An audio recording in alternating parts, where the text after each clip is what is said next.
Hello everyone, exam room में आपका स्वागत है। गाइस, एक अपडेट आपके लिए सभी के लिए कि जैसे कि मैं आपको जितने भी मैंने अभी पोस्टों का रिजल्ट आया है और मैंने सबका आपको लगभग अब उसमें तो जो रिजल्ट का नोटिफिकेशन है तो उसमें तो नहीं लिखा, क्लैरिटी नहीं होती कि हमें क्या क्या चीज़ लेके जानी है।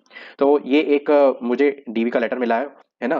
तो जो डाउनलोड होता है आपके आपके मेल आईडी से, ठीक है। आप लोग अगर डीवी लेटर डाउनलोड नहीं हो रहा है, ठीक है, तो एक से एक आपसे रिक्वेस्ट होगी, आप अपना मेल आईडी भी चेक कर दीजिए। मे बी हो सकता है वो पर्टिकुलर इंस्टीट्यूशन, जैसे कि फॉर एग्जांपल ये है एम्स भोपाल का, है ना, या फिर मैंने ये यहाँ पे प्रिंटेड किया है, लेकिन यहाँ पे कोई भी एम्स हो सकता है, बठिंडा हो सकता है, पटना हो सकता है, एक्स वाई जेड जो भी है, ठीक है। तो वो चीज़ हो सकती है, तो वो हो सकता है उन्होंने आपकी आपकी आपकी मेल आईडी भेजा हो। पर क्या डॉक्यूमेंट लेके जाने हैं, सबसे बड़ी ये दिक्कत बात नहीं बात है।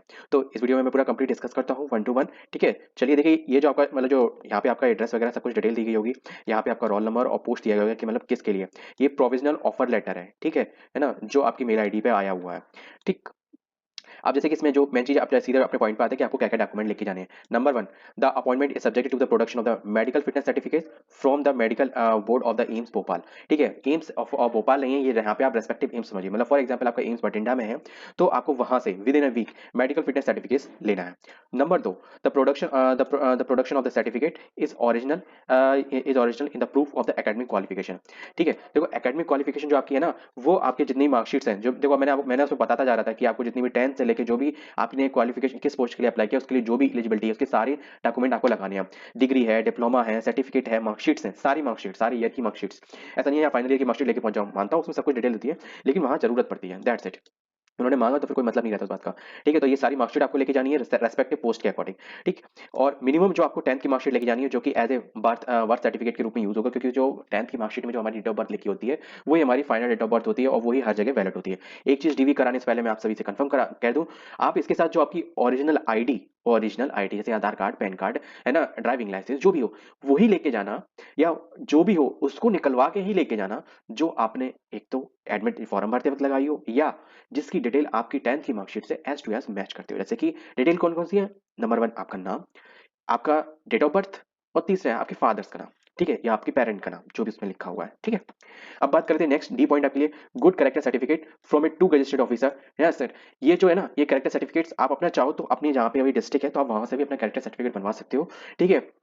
तो वहां पे आपका कैरेक्टर सर्टिफिकेट बन जाएगा, है ना। जैसे कि ये लिखा हुआ है कौन कौन बना सकता है ना, stipend magistrate and secretary magistrate, ये आप तहसील वगैरह में जाओगे तो वहां आपका बन जाएगा। नेक्स्ट देख लीजिए, discharge discharge discharge and renewal certificate, ठीक है, discharge and renewal certificate from A previous employer and if applicable, ठीक है। जैसे कि कुछ पोस्टों पे जैसे कि वो चलता है, रजिस्ट्रेशन चलता है, और रजिस्ट्रेशन की वैलिडिटी या तो 1 साल हो, या फिर जैसे कि टेम्परेरी हुआ तो वो 1 साल का होता है, फिर आपका 5 साल या 10 साल या 20 साल जो भी आपका है रेस्पेक्टिव, है ना। तो वो आपको देख के जाना है। जैसे कि एक सब्सक्राइबर मेरे से पूछ रहा था कि जब उसका सफदरगंज वाला था, तो उसने कहा था कि भाई मैं फार्मासिस्ट पोस्ट से हूँ, है ना, तो मेरा अभी रजिस्ट्रेशन रिन्यूअल नहीं हुआ है, तो क्या रिन्यूअल की डेट अभी है, तो मैं करवा के जाऊँ या फिर ना करवा के, या फिर जो मेरा पुराना है वो लेके जाऊँ। तो मैंने उससे ये कहा था, सीधी सी बात है, अगर आपके पास करवाने का टाइम है, क्योंकि आजकल प्रोसेस हो गई है ऑनलाइन, तो घर बैठे आप अप्लाई करोगे, जब तक आप रेस्पेक्टिव प्लेस पे पहुंचोगे, जैसे कि एम्स जो भी आपको एम्स मिला, वहां तक पहुंचोगे, तब तक आपका सर्टिफिकेट रिन्यूअल होकर डाउनलोड हो जाएगा। नहीं तो जो आपने अप्लाई किया है उसकी एप्लीकेशन की रिसिप्ट और जो आपके पास अभी प्रेजेंटली है वो आपके पास प्रेजेंट करना पड़ेगा, ठीक है। और यहाँ पे जैसे कि एम्प्लॉयर के रूप में, जैसे कि फॉर एग्जांपल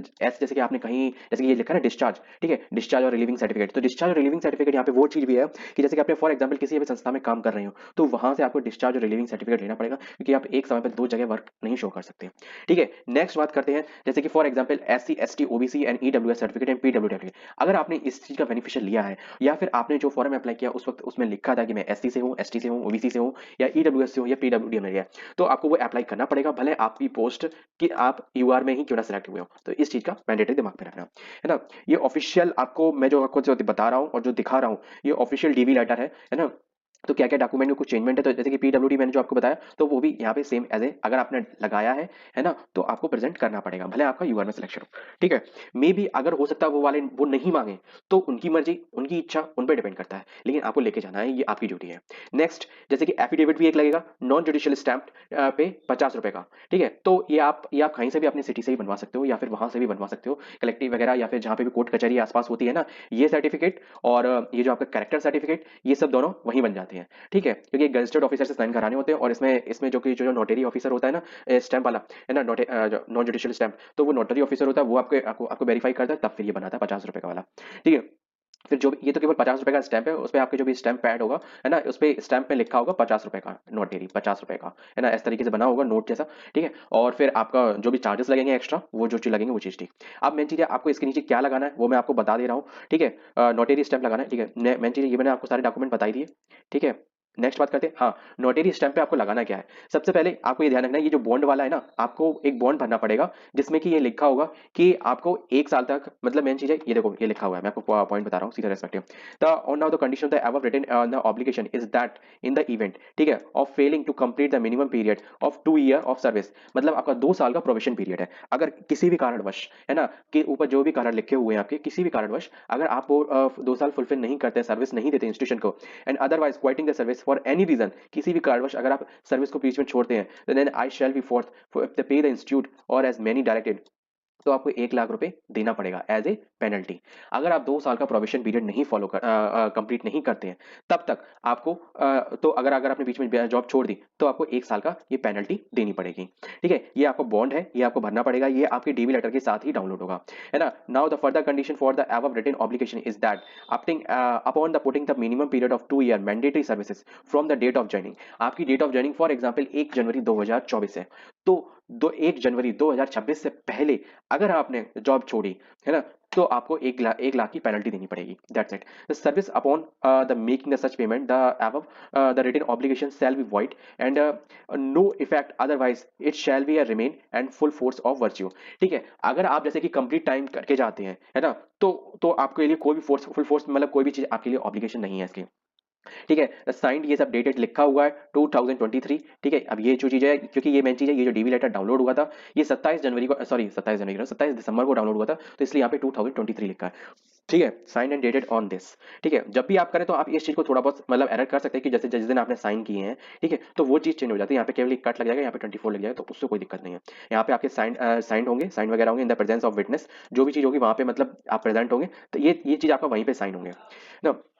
50 रुपए की नोटेरी पे, ठीक है, जो क्या लिखना है, 50 रुपए की नोटेरी के बाद जो आपके लिए मेन चीज है ना, वेरिफिकेशन होगा अलॉटमेंट लेटर, है ना, जो भी issued by the AIIMS.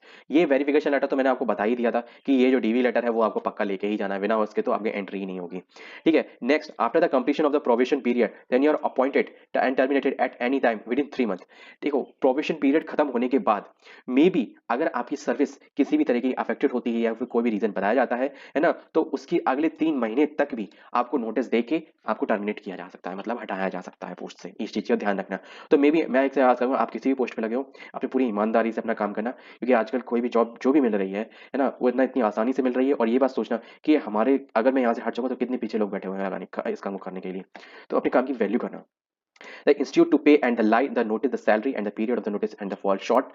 Similarly, if you wish to resign and your post may be deposing the institute of the allowances, ठीक है। मतलब मेन चीज है, अगर आपने मतलब वो किया तो फिर आपको सैलरी वगैरह सब कुछ मतलब it will be open to the institute to pay and the like, ठीक है। मतलब ये इंस्टीट्यूट पर डिपेंड करता है, तो वो आपने पेनल्टी ले सकती है, और फिर ये जो आप ये बॉन्ड भरेंगे तो उसमें आपको या फिर आपको अलाउंसेस जो आपको है ना, इंस्टीट्यूट एंड अलाउंसेस टू लाव इन द नोटिस पीरियड, ठीक है। नोटिस पीरियड में जो भी आपको अलाउंसेस वगैरह मिले हैं तो वो सब चीजें आपको रिटर्न कर सकते हैं, या फिर जो कि नीचे, या फिर ये है कि आपका जो 1 लाख की पेनल्टी है वो बनी पड़ सकती है, ठीक है। The private practice of any kind of including liability and consultant practice is strictly prohibited.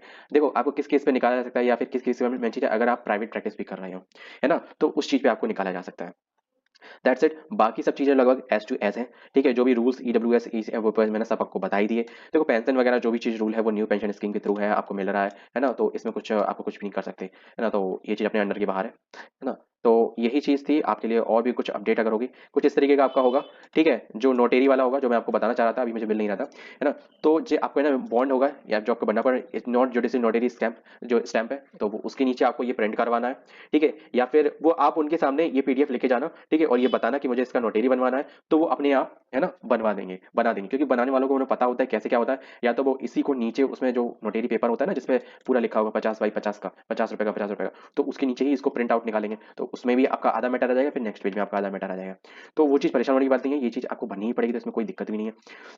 जैसा कि देख सकते हो, ये सब चीज़ें आपको भरनी पड़ेंगी कि आप किस डिस्ट्रिक्ट से बिलोंग करते हैं, आपका नाम क्या है, फादर्स नेम क्या है ना, और जो भी जिस पोस्ट पे भी आप एम्स भोपाल में या फिर जो भी रेस्पेक्टिव एम्स है आप उसमें कहाँ पे हुए हैं, है ना, जो भी अगर आप बीच में छोड़ते हैं तो आपको 1 लाख की पेनल्टी देनी पड़ सकती है, ठीक है। वेयर एज एंड जो इन लोगों का ये जो डीवी लेटर अभी 27 को डाउनलोड हुआ है, तो आपको लोगों का जो डीवी की डेट है वो आपकी मेल आईडी पे आपको शो हो जाएगी, या फिर जब आप लॉगिन करेंगे है ना, तो लेफ्ट साइड माई पेज में तो आपको दिख जाएगा। तो उसमें लिखा होगा 1 तारीख से लेके भी अभी डीवी चल रहे हैं, डीवी चलेंगे, है ना, 1 2 3 अलग अलग डेट भी मिली है ना बहुतों को, बहुत पोस्ट कोड वालों को। तो ये कमेंट बॉक्स में जो मुझे इन्फॉर्मेशन मिली वो मैंने आप सभी के साथ शेयर की। मिलते हैं नेक्स्ट वीडियो में। जय हिंद।